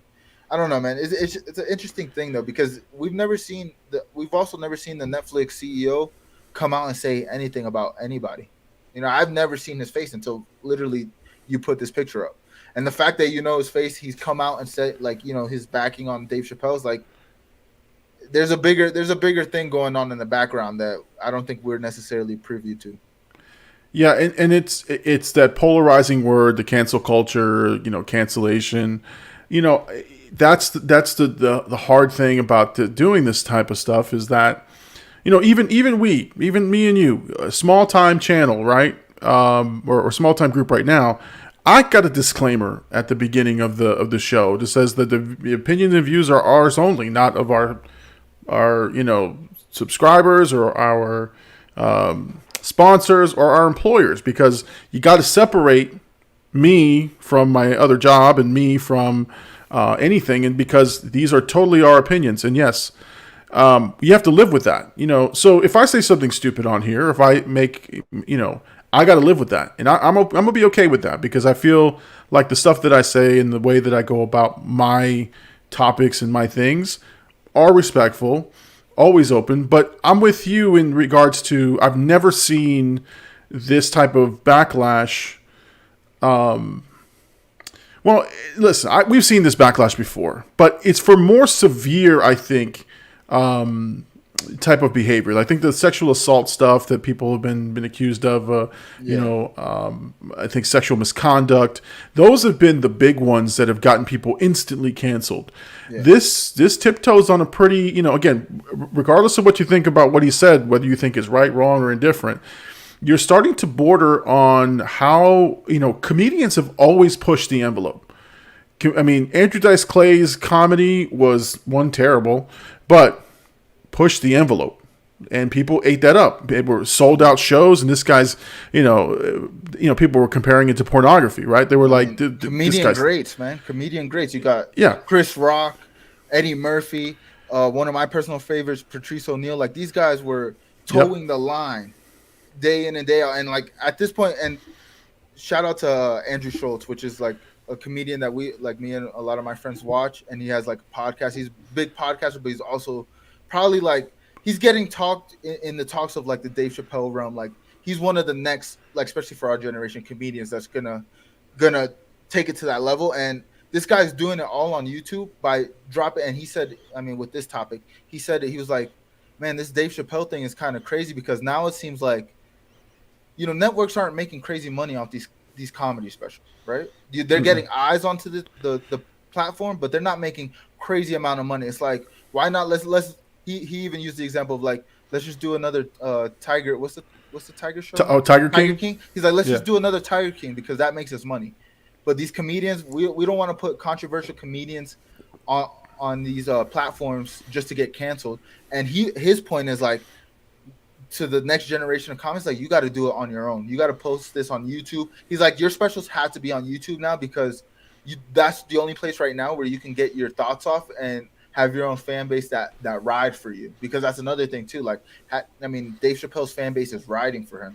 They don't care what he said. They care that his jokes are funny, his storytelling's there, and he's a great. You know what I mean? Like, so it just goes back to like us coming up into this. Is like, we got to watch what we say. We got to tiptoe around what we say. And another thing is, we're gonna say, like, me and you, right? Mm-hmm. However long we do this show, we're gonna say something that's gonna be controversial. There's gonna come a point where I say something on this podcast, and again, I'll take the blame. I'll be the fall guy, but I'll say something dumb on this podcast, and we're gonna get backlash for it. It's inevitable, especially with this cancel culture. So it's like, how do we move forward from that? How do we have the conversation? Hey, I don't like this, and yeah, you said it, but like, I'm not gonna try to cancel your show. I'm gonna teach you. I'm gonna educate you on the topic of why it was wrong, why it made me, or made my community feel this way. I think that's the next step of this. Like, we got to find a common ground where it's like, yeah, not everything maybe we can't say everything we want to say. Maybe there are costs to our words, but we also need to have a common ground where it's like, just teach me that. Don't, you know what I mean? I might not be enlightened in a lot of these topics. I might say the wrong thing, but don't cancel me for it. Don't walk out because a platform gave me their platform for me just to express my creativity, and then you kind of just shit all over it, Yeah, just because you don't like what I said. No, and listen, Dave Chappelle, the way he's handling this is pretty smart. One, he's going on a U.S. tour, and if it gets canceled, he's going to add more dates to get he's not going to recoup any money because they're going to give him money. But I heard that already he is not doing the same jokes. He's cut those out of his set. So if Dave Chappelle really felt strongly about it, I think Dave Chappelle realizes he stepped in it. I think. I mean, he's not gonna back off and say I shouldn't have said that. I think he's not that type of guy. I just think he's smart enough to go, you know what? My set is good with or without that joke. I'm gonna keep moving on. I'm gonna make my money. And he has a feeling that if this is, I think he had said it. I think I read he said, if this is what canceled feels like, then I love it. So he's embracing the villain role a little bit. But I don't like that he's cut it out. You know what I mean? Because that's like you're bending to their whim. You know what I mean? That means, to me, it's like, did you really stand on that story? Obviously, he did because he put it in his special. And didn't he close the special out with that joke? So it's like he clearly had a reason for that joke. It's like, just stand on it. If you know what I mean? If it gets taken off Netflix, it gets taken off Netflix. That's not going to interrupt your bag. That's not going to interrupt your tour. People are still going to go see you because at the end of the day, this online stuff, people are going to be outraged online. But when it comes to people in person, they're still going to mess with you. They're still going to go watch you because you're Dave Chappelle. You know what I mean? Like, nobody's going to stop going to see Dave Chappelle because they walked out of Netflix because they were mad about his joke. You know what I mean? Like, that's not going to happen. Even if like I said, even if they take it off Netflix, nobody's going to stop going to see Dave Chappelle. So it's like, yeah, if that's canceled, it's the same thing. Like, he made a joke in the special about the baby, which is a rapper and the joke was, and I don't really want to, like, I'm going to loosely say the joke, but like, it was basically like the baby on record has killed somebody in self-defense in front of a Walmart, right? And it's like, we kind of glorified the rap community because, that's where I come from mostly, kind of glorifies him for that. It's like, he caught a body and got away with it. You know what I mean? That's how they look at it.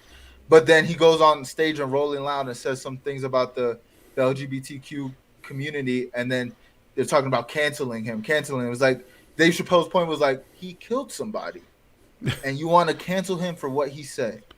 You know what I mean? Where does it make sense? Right, and that's the thing is that's the genius in Dave Chappelle, is that he can see a situation, see the sort of craziness about a scenario, and call it out, call out the hypocrisy of it, call out the he can just call it out, and he is observing society and makes a commentary on it, and it's right spot on. It's funny because he's delivering it as a punchline, but at the same time it hurts. Like his special, his 846 special, the one where he did right after the George Floyd situation, that was not a comedy special. That was him just venting his grievances on the world, and it was powerful, it was moving, it was amazing. And so that's what, that's when I know that he transcends comedy. He's not just a comedian. He speaks for, sort of the community that he represents. But this is the good and the bad about him, right? In the same light, he will put down his own community, the Black community, African American community. He will put that down and call it out, right? Which is unpopular, and still be able to deliver sort of the message of his views on society and so on and so forth. So, like I said, it's interesting that, that people are outraged that, I listen, for me, it's like, okay, I'm all for mobilizing people. I'm all for people getting together as a group to say, I feel that that's wrong. I'm going to, you protest what you want. You can be verbal about it. And then just do with it what you will. Do with it with your money, with your dollars. That's what I always tell people is like, look, I'm not going to tell you who to watch and who to listen to and who to, I don't want, that's not my job. My job is to give you my opinion on the world, depending on the topic. So if we get a question on the chat, I'll give you my opinion on that. But, I'm not going to tell you which way to feel about it because I feel a certain way about it because of my upbringing or my background, whatever. But I hate people to tell me I gotta feel a certain way. That's the stuff I can't stand. Now listen, I have many LGBTQ, people that I know in my life, family. Listen, it's not about that. It's just, again, if I feel strongly about something, I'll speak out on it. But I'm not going to tell you. So if it's me and you talking, I'm going to be like, AD, you got to feel this way. You got to stop buying this. No, that's your right. Like same thing with Chick-fil-A. I think people don't, the company has a pretty open sort of disdain for LGBTQ community. And so with that, you got to pay, you got to do it with your dollars. Yeah. I'm not going to tell somebody don't go to Chick-fil-A. Now, I don't frequent Chick-fil-A as often because I know about that. And first of all, I think controversial statement, chicken is overrated there. But no, honestly, I'm not going to tell somebody not to do something. Even if I have this platform, even if this platform was way bigger, yeah. I wouldn't sit here and say, you know what, Llama Nation, don't ever go to X, Y, and Z, because that's not what I want to do. I don't want anyone to tell me what I want to do. Like let me form my own opinion, and I'll go with whatever I feel is best.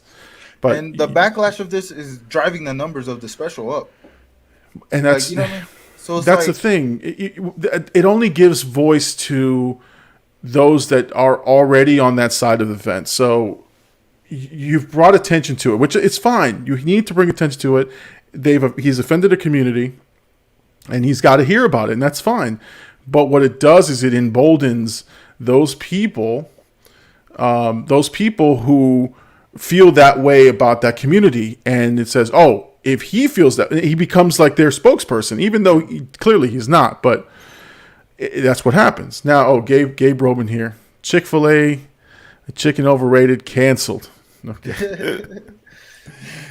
So yeah, we're getting fired up here. That was the hot most controversial thing. Yeah, hot takes. But going to that point where like people are just, it almost makes you feel like, as an outsider, like you have to pick a side. You watch this special, you have to pick a side, whether you're with Dave and comedy or you're with the LGBT community. And that's not what the conversation should be. Like I said, it should be about educating why they feel this way. You know what I mean? And like I said, I don't think walking out and having a protest really gets the job done the way they think it did. You know what I mean? Like it just drives the viewers up. People aren't learning as to why, because to this point or to this day, there hasn't been somebody from that community come out on any platform or like, and think about it, like if there's somebody who came out with a point like on a podcast and was like, this is why Dave Chappelle's statements were wrong and this is why it hurts my community, that would go viral because they're giving a real explanation. But there hasn't been that. I haven't heard anybody from that community really come out and say anything that like combats what he says. It's just all outrage, which is just driving the numbers up. It's almost like, and I think Netflix kind of gets behind them because they see that it drives the numbers up. It's like controversy, controversy sells. I mean, it's just for sure. And the next thing I kept seeing was, because they were saying he's doing the tour, right? Now they're like isolating. Well, who's famous that was at this concert, or who's famous who was at his show post him making the comments? And that's the thing. Why are we attacking people for? Listen, I can condemn his comments and say I don't agree with his comments. Yeah. I didn't find it particularly necessary for him to make those comments. That's on my honest opinion. I didn't think it was necessary, but he made the comments. Do I hate this guy, and do I say, oh my God, nothing ever again? No. My thing is, I now have an opinion of Dave Chappelle that I didn't have before, and that's fine. But again, now you're going around looking for who's going to see him, who's buying his albums, who's still watching his series. That's like a witch hunt. That's stupid. Like don't do that. It's the same conversation about R. Kelly, right? Heinous guy, did heinous things with children and whatnot. And then the whole thing is, will you still listen to his music? I've listened to his music for 20 years. Yeah. Michael Jackson, an accused pedophile, right? Or alleged. Yeah. His music is timeless. Yeah. And whether or not he did that, I think I still enjoy a Michael Jackson song. But again, do I agree with his life and his lifestyle or what he was doing? I don't know. No. Yeah. Do I think R. Kelly is a good person? Hell no. Yeah. But I don't know. I'm certainly that's to me that, again, people saying you gotta pick a side. You can't like this anymore, and that I think that's complete bullshit. I think you have to, again, if I feel that strongly about something, I won't watch it again, or I won't buy that person's stuff. But I'm not gonna tell people, oh, you're listening to R. Kelly, you must support pedophilia. Like, I feel like people just need to separate the art from the person. You know what I mean? Like, if you like, I mean, to this day, it's like I want to listen to R. Kelly music. Sometimes it comes on and I'm like, wow, I like this song. It's a good song. Like you said, I don't agree. Not that I don't really, but I don't agree with what he did. But it's like his music is good. He made good music. You can't condemn me for liking his music because of who he was as a person, because I will probably never meet R. Kelly in my life. Like, you know what I mean? I don't know him on a personal level. Same thing with Dave Chappelle. It's like, I don't know Dave Chappelle on a personal level, but it's like, I could separate what he said in his comedy special for him as a human being, because at the end of the day, we don't really know these people beyond what they show us on social media, what they show us in their art, what they show us, you know what I mean, when they're in the limelight, so to speak. So it's like, I don't know, man.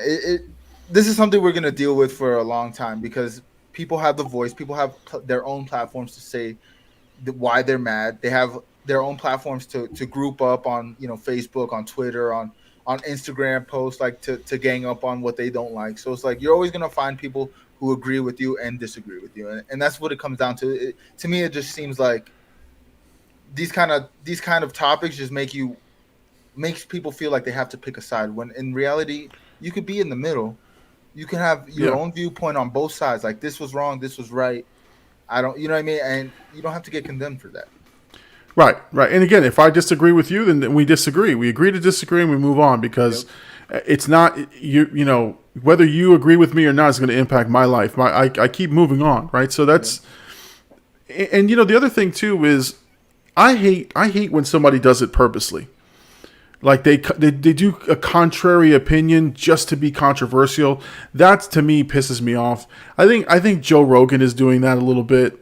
He's got a huge following, huge podcast, but he's getting flack for his comments, even though he seemed like a middle of the road type guy, like that but he's getting more and more fire every time. And I don't know. Sometimes I feel like he knows what he needs to say to get the views going, but he's got I think the biggest podcast and the largest following, But that's the thing. It's like, when you're at that level, when you're Joe Rogan, like, anything you say is going to be controversial, especially in this time. And it's like, they try to scapegoat him for things that, like, I listen to Joe Rogan a lot because he brings a lot of people on that I like to listen to. I think his conversations are really good. The way he conducts an interview is really good, because he's one of the better interviewers we have had in a long time, or at least because I watch interviews. Like, that's my thing. I love interviews. I feel like they just attack Joe Rogan because he has that platform, because, you know what I mean? Like, things that he's saying is not that crazy. I hear hundreds of podcasters talk about things that he's saying, but because he's on that platform, he's signed to Spotify. That's another thing too. Like, a major company. It's like, people, when he first got signed, and he said, I forgot what his comments were, but people inside of Spotify were mad, and they were trying to do the same thing they were doing with this Netflix thing.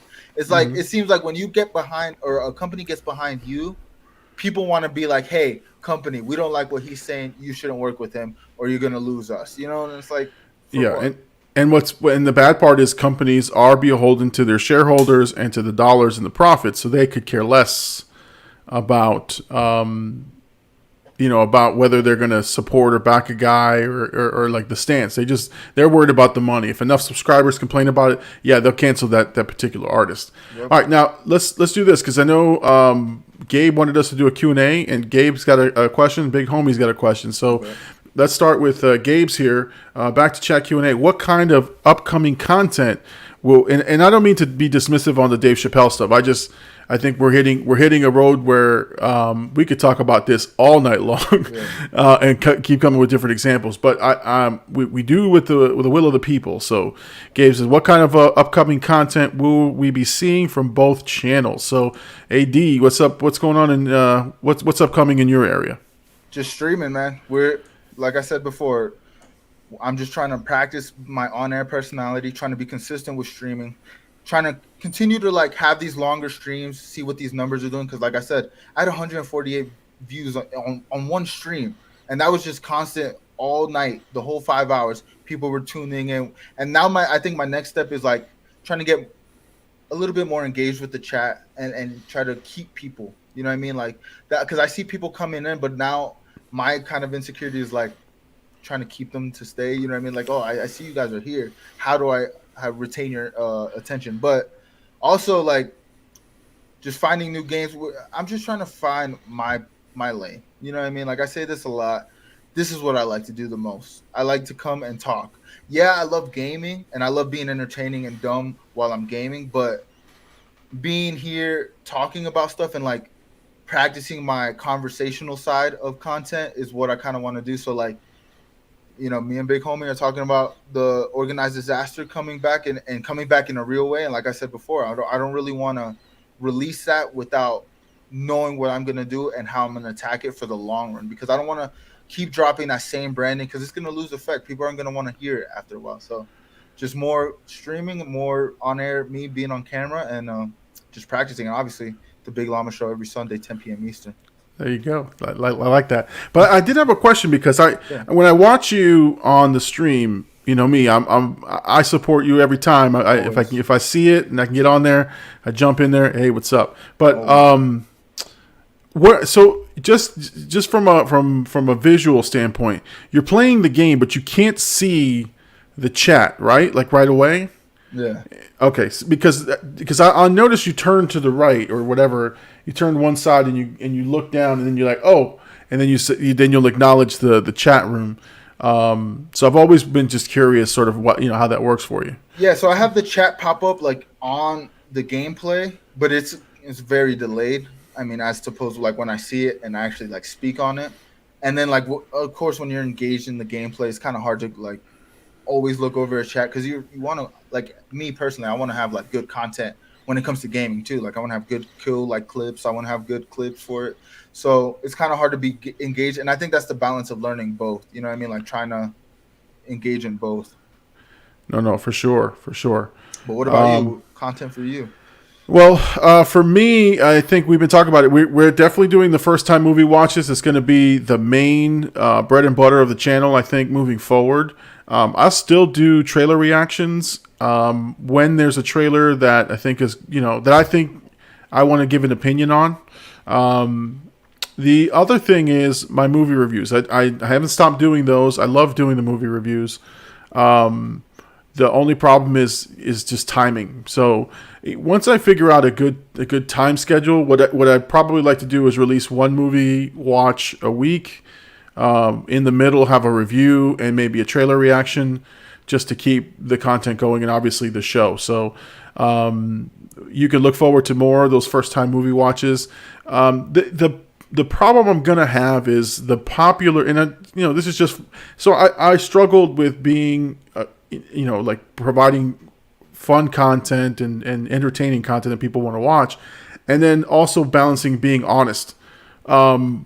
I'm not going to be able to do Back to the Future, Indiana Jones, all these big ones, Star Wars, that people get millions of views on, because I've seen those movies, and and we've seen the rewatches don't travel well. So I think that's where my biggest challenge is figuring out what movies I'm going to watch until I get the channel.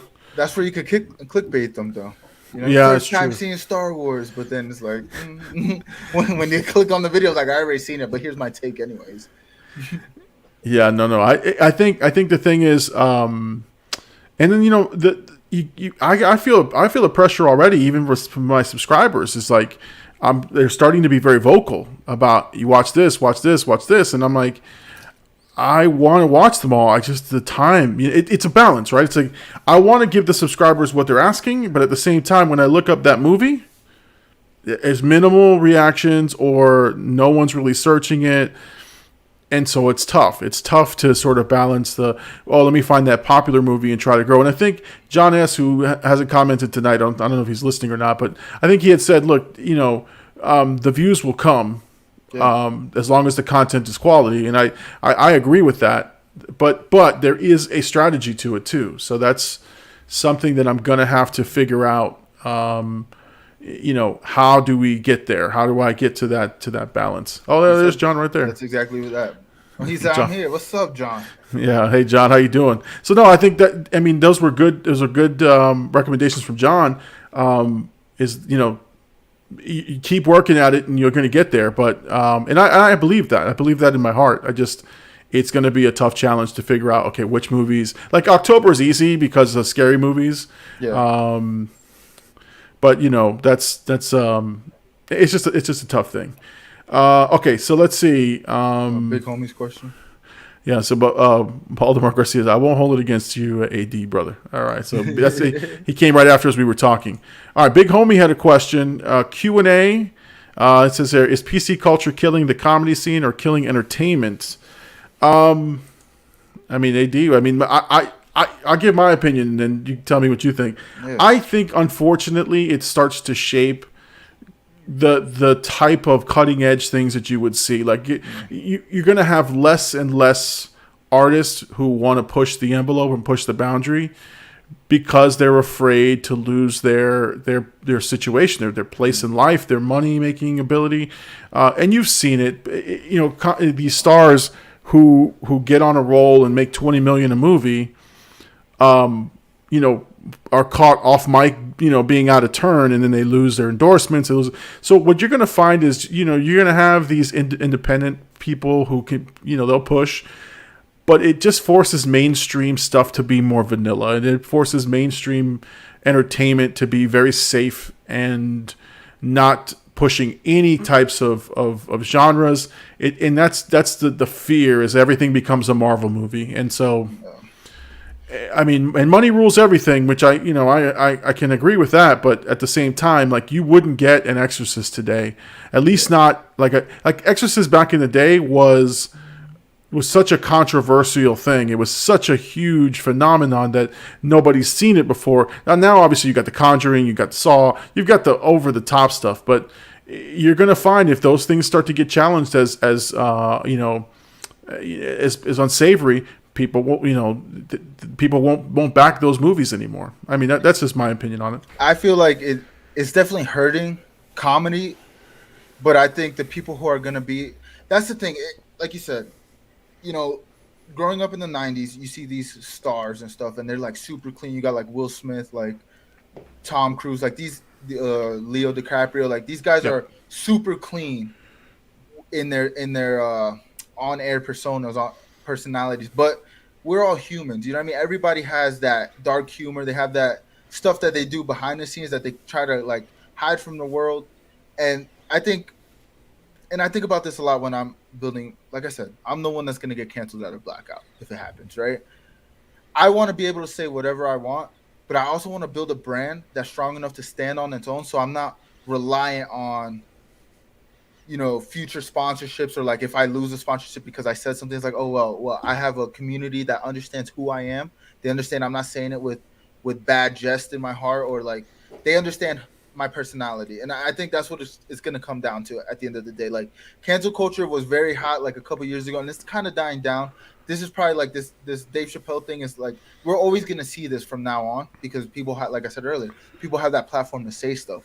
But also, the people who are going to, like Big Homie Andrew Schultz, like the guy said earlier, his podcast is called Flagrant 2 because they want to be the most flagrant people on YouTube. They want to keep that old, what they grew up on, alive. You know what I mean? His comedy is very flagrant. Like, he had a joke, and I kind of want to say it. I don't want to say it here because PC, but you see, like, it kind of, like, what you're, to your point, like, kind of hinders you. Like, you don't want to say that controversial topic, especially like platforms like this, like where you want to kind of keep it clean. It's kind of hard to, like, I don't know how to explain it. It's kind of hard to be truthfully you and then say what you feel and people not take it out of context, I guess.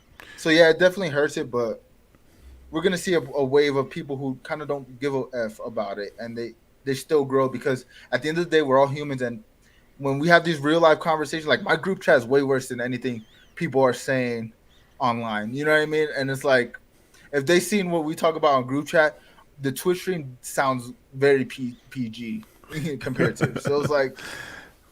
Yeah, and you know what too? It depends on the show, right? Depends on the topic. This is basically it's made. This is made for.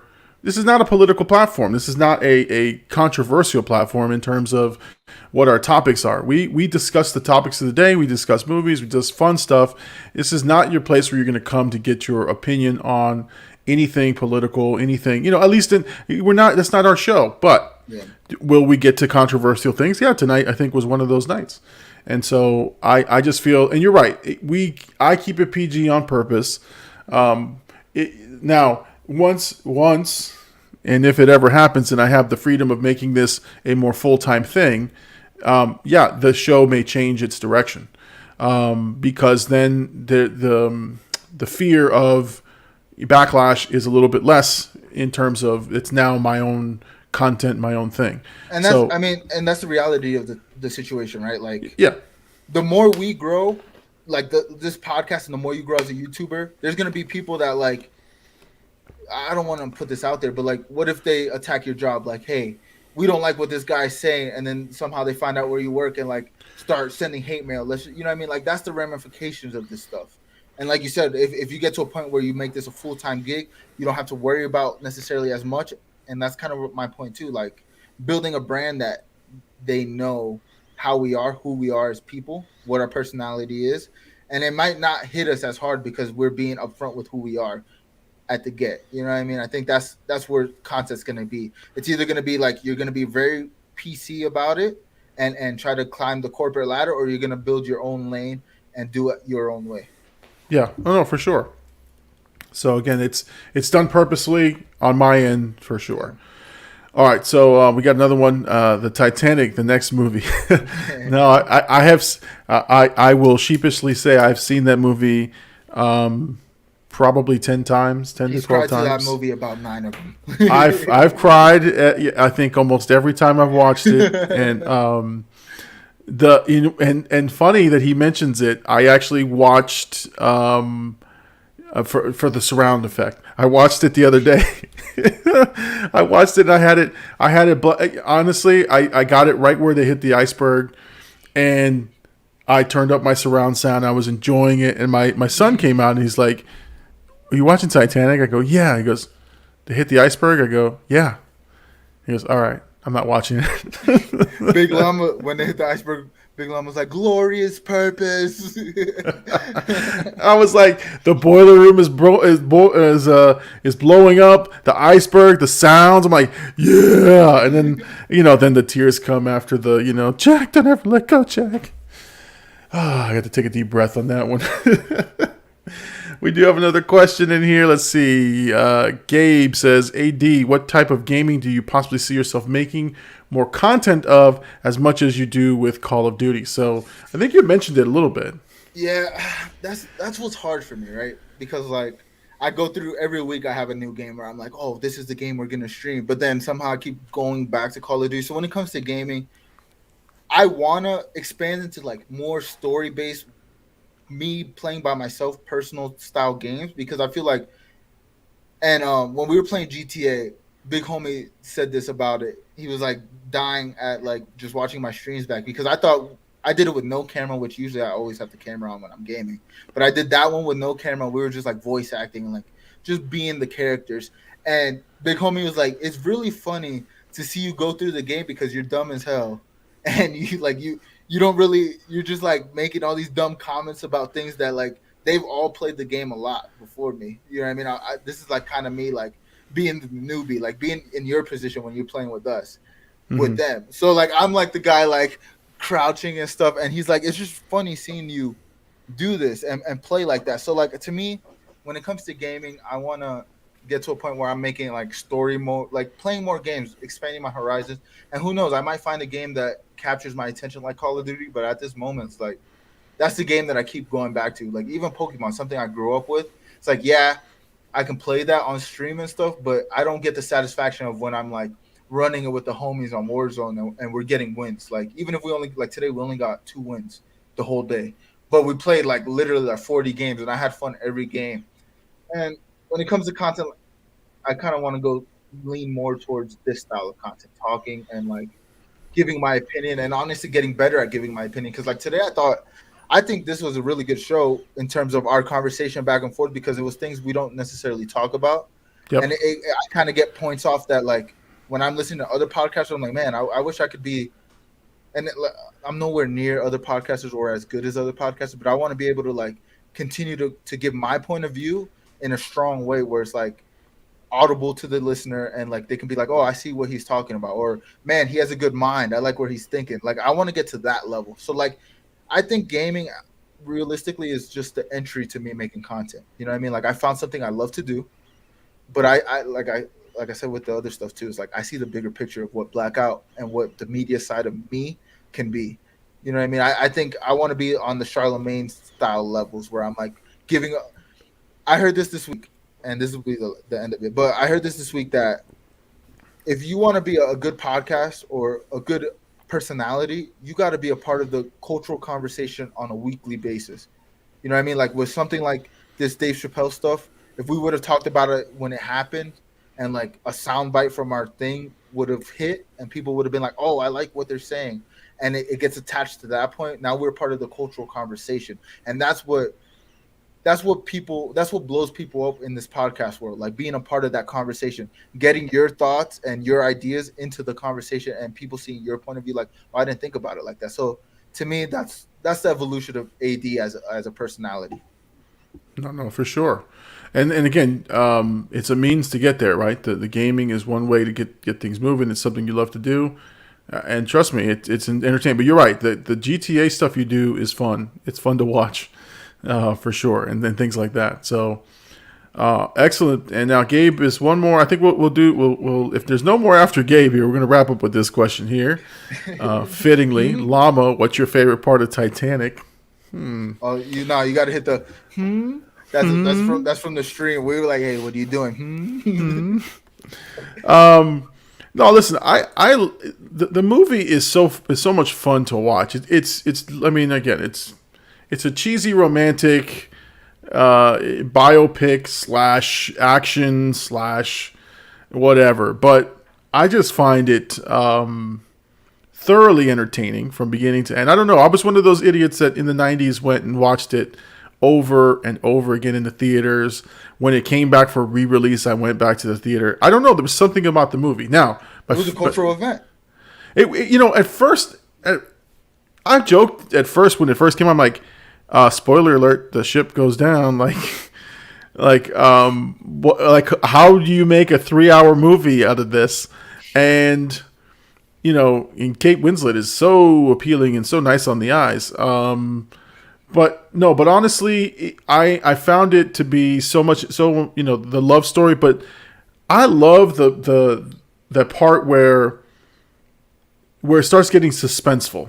Like, what's like, oh, and I did check this out, and this is so crazy. This is why it's just like my brain works so funny. I'm watching the movie. The engineer is having a conversation with the boat captain or whatever, and he's like, how much time do we have before it goes down? And he says, you've got about an hour, maybe 2 at the most. So I paused it. I said, how much time is left in the movie? An hour and 14 minutes left in the movie at that point. So now I'm looking at it. It's a real time breakdown of the boat.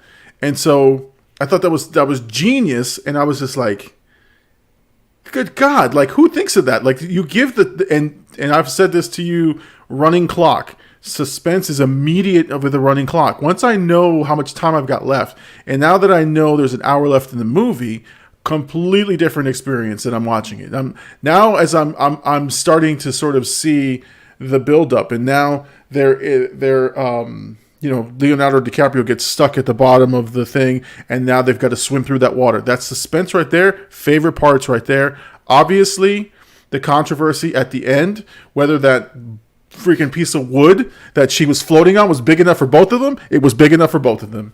Why he was in the water, I don't know. Feminism. I mean, if you get me fired up, that's it right there. I mean, the wood was big enough for both of them. End of discussion. We can have a whole hour-long discussion on just that point. And if So Llama anybody says all that. He says all that to say his favorite part is when they crash into the thing. He gets to experience the surround sound. that's true. That's very true. That's where the hour countdown starts. So Yes. like yes, they're all gonna die. Oh no, but Inevitable doom. But it was fun. It was fun to relive it and rewatch it, and yeah, those are my favorite parts. So great questions, Gabe.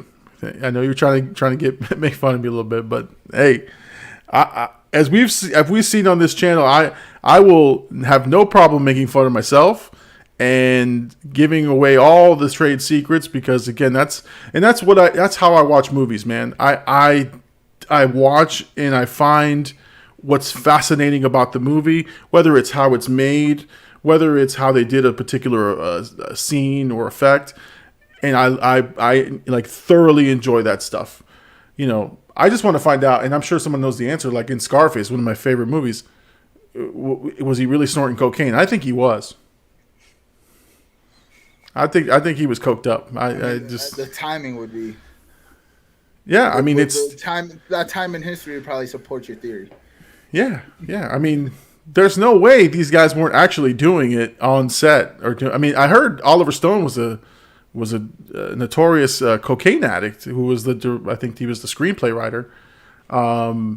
Yeah, he wrote the screenplay for it, but I would be shocked if that wasn't the case. Anyway, all right. I think we're good, man. I think we've hit our magic bewitching number. Yep. So I want to thank everybody tonight. Everyone in the chats. Yeah, I mean, I'm glad John S was here. Let's see, we had Gabe, we had Big Homie, Miss Dysfunction stopped by. Miss Dysfunction. We had Jacob. That's Jacob right there. Oh. We had a brand new Twitch guy who probably just jumped in. He's like, "What's going on here?" He's like, "Hello, dude. Hello. I haven't seen you yet, but I'll be back next week." John Gillen. Look, I gotta thank everybody. And listen, Greg. Yeah, no, and Al, thank you all for the stream. Yeah, no, listen, we feel like this show is going to evolve into more of a chat-based show. Oh, look, somebody's got the answer. John, I knew John would have the answer, man. The cocaine was dried milk. Oh man. Oh man. Yeah, listen, I don't know. I think I'd rather the cocaine than the dried milk, man, up my nose. Oh my Lord! Oh, there they go. Clip that, and that's going to be my viral cancellation. The Big Llama cocaine head. Oh my God! This guy does cocaine before the show. Oh my, yeah, come on, Jesus. But no, thank you, John. I see. I knew somebody knew it because look, that's my all-time favorite movie. I said I'm going to do a retro rewatch of that one, and I could care less how many viewers are going to see that one, because that one I've already done a movie review. You, frame it as the first time, man. Clickbait them. You're a YouTuber now. You got to do it. Well, I had said on one, I was like, I said, if you join me for a first time, I'm sorry. I've seen this movie before. Because I hate lying to people. Let's see. Gabe's, thank you, brother. Let's see. What's this, Kappa? Yeah, he's saying you're capping. Oh, yeah. You're capping. But, hey, we did our first Q&A. I remember our first couple episodes, you put the little thing at the bottom for a Q&A. We never had one, but this was we're growing, man, every week, man. Every week, something new. All right. And listen, everybody who joined in tonight, thank you so much. We appreciate you joining us here on the Big Llama Show. Those of you listening on the podcast, thank you so much for tuning in. We hope you enjoyed tonight's show. Please make sure you let people know about the Big Llama Show. Once again, you can catch Blackout AD mostly on Twitch. He's there streaming most times, blackout_AD, BLKOUT_AD. Check him out on Twitch. I'll have a weekly series, again, first time movie watches, and we'll have some movie reviews if we have time in there. But yeah, this channel is always in the cutting edge of the newest stuff for movies, talking things of that nature. And I have one more here. It says AD. They're shouting out AD in the chat. Before we go, one thing I've noticed, and I think I don't understand how, and I kind of feel bad for like Miss Dysfunction Hercules because I'm the only one that has the ability to put like emotes on Twitch. So I have my AD logo in the emote, and everything I do, dumb, funny, or something, I would just yell ADs in the chat, and everybody's starting to gravitate towards that. I go to Miss Dysfunction's thing, and she's like, throw ADs in the chat. Hercules like, I broke my legs, throw ADs in the chat. So it's becoming a thing, and I'm glad to see it came onto the podcast. So hey, ADs in the chat, baby. Oh man, now I've got emojis in here. I got llamas in the Black House symbol. Oh, there we go. Excellent. All right. Well, thank you everybody for tuning in. We appreciate you. Catch us next week. Next week is Halloween, so maybe you know what? I think I'm gonna dress up. You better have something over there for me. I'm gonna have to do. I'm gonna get a Ghostface mask because they brought him the Call of Duty, so I'm gonna have to represent my Twitch stream. Got it. We'll have a little something. We'll have a little Halloween episode next week. We will be on next week, Halloween. So tune in. Maybe we'll talk more Halloween movies, and maybe we'll have another Q&A. That'll be a lot of fun. All right. Thank you, everyone, for joining in. I'm the Big Llama. He's AD. Thank you so much for tuning in.